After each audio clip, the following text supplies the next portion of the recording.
Hi అందరికీ నమస్తే. ఈరోజు మొత్తం పెద్దపల్లి సాయంత్రం ఏంటంటే 4 గంటలకు అయితే చల్లని వాతావరణం వెలుగుంది. చల్లని వాతావరణంలో ఏం చేద్దాము అది అయితే వంట రూమ్లోకి అయితే ఎంకలాడితే మనకైతే మక్క పిల్లలు దొరికినాయి. మక్క పిల్లలు దొరికాక ఏం చేద్దాం, స్టవ్ అంటూ పెట్టి కొంచెం ఆయిల్ అయితే వేసిన దాంట్లో.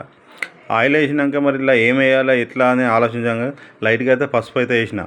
ఇక పసుపు వేసినాక ఏం చేయాలి, మళ్ళీ చప్పగా ఉంటాయని కొంచెం మళ్ళీ సాల్ట్ కూడా తీసుకురా అని చెప్పి సాల్ట్ కూడా వేసిన. ఇక సాల్ట్ వేసినాక ఒక 5 నిమిషాలకు కొంచెం ఆయిల్ వేడి అయినాక మక్కలు అయితే దాంట్లో పోసిన.